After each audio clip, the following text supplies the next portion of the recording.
हर exam के लिए current affairs बहुत ज़्यादा इंपॉर्टेंट होते जा रहा है। तो इस वीडियो में हम आपके साथ 20 बहुत ही महत्वपूर्ण करंट अफेयर्स के क्वेश्चन और उसके आंसर डिस्कस करेंगे। तो चलिए स्टार्ट करते हैं।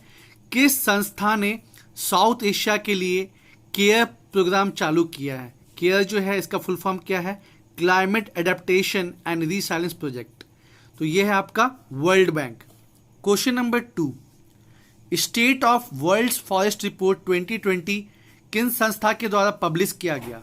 तो दोस्तों आपको पता ही होगा कि जो 2010 से 2020 का जो डेकेड है उसको क्या डिक्लेयर किया गया था? Biodiversity decade. तो वो कंप्लीट हो चुका है। तो इसलिए यूएनईपी अलॉन्ग विथ एफएओ ने मिलकर जो है state of world's forest report जो है वो पब्लिश किया है।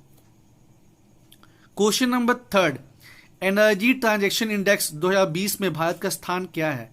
तो इसमें क्या बताते हैं कि कैसे जो है ट्रांसफॉर्मेशन हो रहा है एनर्जी प्रोडक्शन का from fossil fuel to renewable energy. तो उसमें इंडिया का जो पोजीशन है वो 74 हो गया है और पिछले बार से ये 2 पोजीशन इंप्रूव हुआ है। और इसमें फर्स्ट किसका पोजीशन है? स्वीडन का। क्वेश्चन नंबर 4, आप जानते हो कि भारत में जो है आधारभूत संरचना की कितनी कमी है? तो इसके लिए सरकार ने नेशनल इंफ्रास्ट्रक्चर पाइपलाइन प्रोजेक्ट चालू किया है, जिसमें कि पावर सेक्टर, उसके बाद इंफ्रास्ट्रक्चर सेक्टर और विभिन्न सेक्टर्स पे काम होगा। तो इसका टाइम पीरियड क्या है? इसका टाइम पीरियड है 2019 से 2025 और इसमें सरकार कितना खर्च करेगी? 100 लाख करोड़। लेकिन इसमें सरकार केवल अकेली हिस्सेदारी नहीं होगी, सेंट्रल गवर्नमेंट होगा, स्टेट गवर्नमेंट होगा और प्राइवेट सेक्टर होगा। जिसमें सेंट्रल गवर्नमेंट का क्या हिस्सा होगा? 39%, स्टेट गवर्नमेंट का 40% और प्राइवेट सेक्टर का 21%। तो यहां से 3 क्वेश्चन बन सकता है। एक क्वेश्चन तो ये बन सकता है कि जो नेशनल इंफ्रास्ट्रक्चर पाइपलाइन है उसका टाइमलाइन बताइए। दूसरा बन सकता है कि सरकार जो है स्टेट और प्राइवेट के साथ मिलकर कितना खर्च करेगी, तो 100 लाख करोड़। और ये भी बन सकता है कि रेशियो बताइए। तो सेंटर का 39% है, स्टेट का 40% है और प्राइवेट सेक्टर का 21% है। Question number 5, global report publish हुआ है ऑन इंटरनल डिस्प्लेसमेंट 2020। तो इसके अनुसार इंडिया में सबसे ज़्यादा लोग जो है डिस्प्लेस हुए हैं 2019 में। तो उनकी संख्या क्या है? 5 मिलियन। और पूरे विश्व में कितने लोग डिस्प्लेस हुए हैं? 33.4 मिलियन। इंपॉर्टेंट है ये क्वेश्चन। देखिए जो करंट का पूछा जा रहा है ना, वो अब पहले की तरह जो है आसान नहीं हो रहा है, वो डेप्थ में पूछा जा रहा है। तो आपको अच्छे से देखना, यानी बहुत अच्छे से देखना जरूरी है, तभी आप क्वेश्चन कर पाएंगे। फिर से देख लीजिए, global report on internal displacement, जो कि ये बताता है कि देश के अंदर कितना डिस्प्लेसमेंट हुआ है। इस रिपोर्ट के अनुसार भारत में सबसे ज़्यादा लोग डिस्प्लेस हुए हैं, कितने? 5 मिलियन और विश्व में 33.4 मिलियन। क्वेश्चन नंबर 6, भारत सरकार ने बैंक डिपॉजिट इंश्योरेंस जो है उसको फरवरी 2020 से कितना बढ़ा दिया है? तो पहले 1 लाख था, लेकिन जो आपका Punjab and Maharashtra cooperative bank जो डूब गया, उसके बाद जो है जो डिपॉजिटर्स थे उनके अंदर काफ़ी भय हो गया। तो सरकार ने इसको बढ़ा के 5 लाख कर दिया है। और जो इंश्योरेंस है वो उसको कौन देखती है? आरबीआई के अंदर एक स्टैच्यूटरी बॉडी है DICGC, ये देखती है। Question number 7, world investment report 2020 के अनुसार भारत का स्थान क्या रहा? तो भारत का स्थान जो है वो 9th पोजीशन पे है। पिछले साल कितना था? 12th पोजीशन पे। और एक क्वेश्चन बन सकता है कि ये रिपोर्ट कौन पब्लिश करता है? World investment report. तो ये यूएन की एक संस्था है अंकटाड, ये पब्लिश करती है। और इसके अनुसार जो है भारत में सबसे ज़्यादा इन्वेस्टमेंट 2019-20 में कौन से देश से हुआ? सिंगापुर से। ये पहले मॉरिशस हुआ करता था, लेकिन अभी जो है ये सिंगापुर हो गया है। उसके बाद इसने ये भी कहा है कि 2020-21 में कोविड के चलते जो है ग्लोबल इन्वेस्टमेंट कितना घटेगा? 40%। तो यहाँ से 3 क्वेश्चन बन सकता है। पहला क्वेश्चन क्या? पहला क्वेश्चन यही बन सकता है कि वर्ल्ड इन्वेस्टमेंट रिपोर्ट 2020 में भारत का कौन सा पोजीशन रहा? तो 9th पोजीशन रहा। पिछले साल के कंपेरिजन में इंप्रूव हुआ है। पिछले साल 12th पोजीशन पे था, अभी 9th हो गया है। दूसरा क्वेश्चन बन सकता है कि भारत में सबसे ज़्यादा इन्वेस्टमेंट कौन से देश से होता है? तो सिंगापुर। और तीसरा क्वेश्चन बन सकता है कि कोविड के चलते अंकटड ने क्या कहा है कि 2020-21 में ग्लोबल इन्वेस्टमेंट कितना घट सकता है, तो 40%। Question number 8, ministry of earth sciences ने पहला क्लाइमेट चेंज असेसमेंट रिपोर्ट जारी किया है। तो इसमें कुछ फैक्ट्स हैं जो जानने बहुत ज़रूरी हैं। इसमें यह कहा गया है कि 1901 से लेकर 2018 के बीच में जो एवरेज टेम्परेचर है वो कितना बढ़ा है, 0.7 डिग्री सेल्सियस, और 21st सेंचुरी तक ये कितना बढ़ सकता है, 4.4 डिग्री सेल्सियस। फिर जो समर मानसून यानी कि जो साउथ वेस्ट मानसून से जो बारिश होती है उसमें कितनी कमी आई है, 6% की। चूंकि ये पहला असेसमेंट रिपोर्ट है क्लाइमेट चेंज पे मिनिस्ट्री ऑफ अर्थ साइंस का, इसलिए इंपॉर्टेंट है। 1901 से 2018 तक के कंपेरिजन किया गया है और क्या पाया गया कि जो एवरेज टेम्परेचर वो कितना बढ़ा है, 0.7 डिग्री सेल्सियस, और क्या बताया गया कि 21st सेंचुरी के एंड तक ये कितना बढ़ सकता है, 4.4 डिग्री सेल्सियस।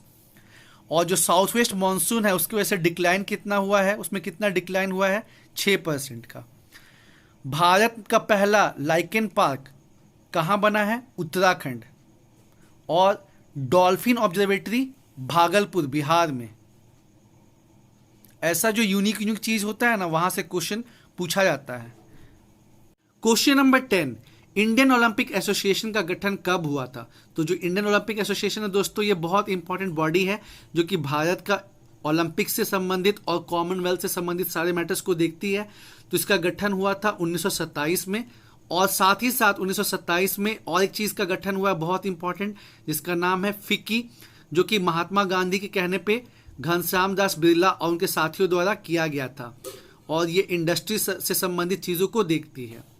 आर्टिकल 335 का संबंध किससे है, तो आपको पता ही होगा कि सुप्रीम कोर्ट ने क्या फैसला दिया है। सुप्रीम कोर्ट ने यह फैसला दिया है कि जो रिजर्वेशन है जॉब में वो आपका फंडामेंटल राइट नहीं है। तो जो आर्टिकल 335 है इसका संबंध है reservation for scheduled caste and scheduled tribe. Question number 12, किस राज्य में ऐसा हुआ कि हटाया गया स्टेट इलेक्शन कमिश्नर को वापस वहां के हाईकोर्ट ने रीअपॉइंट करवा दिया। तो ये आंध्र प्रदेश में हुआ, जहां पे स्टेट इलेक्शन कमिश्नर जो है रमेश कुमार, उनका जो है जो टर्म था उसको 5 साल से घटा के 3 साल कर दिया गया था एक ऑर्डिनेंस लाके। तो आंध्र प्रदेश हाईकोर्ट ने उसको खारिज कर दिया है और आंध्र प्रदेश सरकार को बहुत फटकार लगाई है। Question number 13, global terrorism index, जिसको लेके काफी विवाद चला क्योंकि भारत को उसमें 7th worst affected terrorist country घोषित किया गया है। तो ये कौन सी संस्था पब्लिश करती है, तो ऑस्ट्रेलिया बेस्ड एक संस्था है, institute for economic and peace. और चूंकि इसने भारत को, जबकि भारत में अभी आतंकवाद का उतना प्रॉब्लम नहीं है, उसके बावजूद इसको 7th मोस्ट अफेक्टेड कंट्री घोषित किया है। क्वेश्चन नंबर 14, सुप्रीम कोर्ट ने कहा है कि कोऑपरेटिव बैंक्स जो है ये सरफासी एक्ट के अंदर आती हैं। तो आपको बताना कि सरफासी एक्ट कब बना था, तो 2002। और इस मतलब एनपीए या ऐसे केसेस में जो है ये मतलब बैंक्स को, कमर्शियल बैंक्स को बहुत सारी फैसिलिटीज प्रोवाइड करती हैं, तो कोऑपरेटिव बैंक्स भी इनका बेनिफिट ले सकती है। और साथ ही साथ दोस्तों क्या हुआ है कि जो हमने बताया कि Punjab and Maharashtra cooperative bank जो डूब गया, उसकी वजह से जो urban and multi state cooperative bank है उसको अब पूरी तरह से आरबीआई के अंदर जो है ला दिया गया है। अभी तक क्या था कि जो कोऑपरेटिव बैंक है वो डुअल कंट्रोल में थी, registrar of cooperative society and the same time RBI. लेकिन अभी क्या हुआ है कि Punjab and Maharashtra cooperative bank जो डूब गया 2019 में, तो उसकी वजह से क्या हुआ है कि अब अर्बन और जो मल्टी स्टेट कोऑपरेटिव बैंक है उसको फुल्ली ला दिया गया है आरबीआई के अंदर, जबकि जो रूरल कोऑपरेटिव बैंक है वो अभी भी डुअल कंट्रोल में है। और इंडिया में कोऑपरेटिव एक्ट कब बना था, तो ये लॉर्ड कर्जन के समय बना था। हालांकि जितना सक्सेसफुल होना चाहिए उतना सक्सेसफुल नहीं रहा। Question number 15, Jammu and Kashmir का डोमिसाइल होने के लिए कितने वर्ष तक वहां पे रहना अनिवार्य है, तो 15 साल।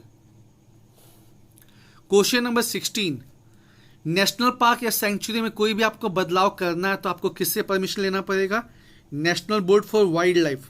तो उसके चेयरमैन कौन होते हैं, उसके चेयरमैन होते हैं प्राइम मिनिस्टर। और जो इन्वायरमेंट मिनिस्ट्री होते हैं उसके वाइस चेयरमैन होते हैं।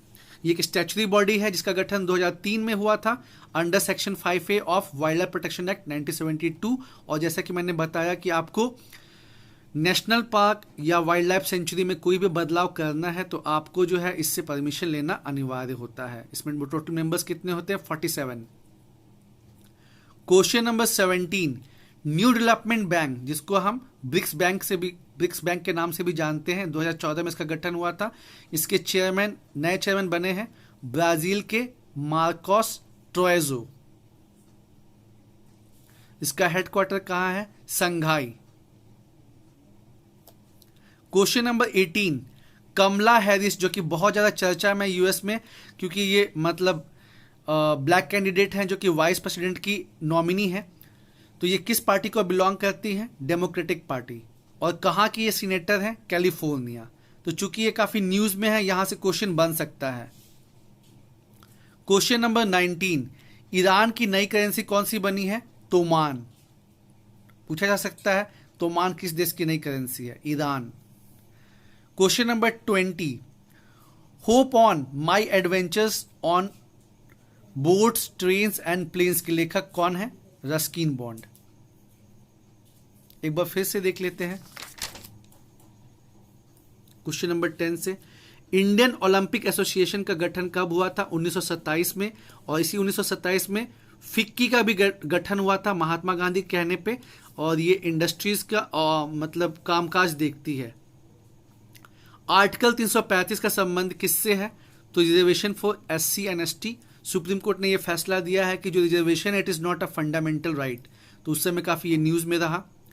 क्वेश्चन नंबर 12, वो कौन सा राज्य है जिसने हटाया गया स्टेट इलेक्शन कमिश्नर को वापस वहां के हाईकोर्ट के कहने पे रीअपॉइंट करा है? तो ये आंध्र प्रदेश में ऐसा हुआ है। मिस्टर रमेश कुमार वहां के स्टेट इलेक्शन कमिश्नर थे, लेकिन वहां की सरकार ने ऑर्डिनेंस ला के उनका टर्म पीरियड जो है वो 5 साल से घटा के 3 साल कर दिया था, जिसको वहां के हाईकोर्ट ने अनकॉन्स्टिट्यूशनल घोषित कर दिया।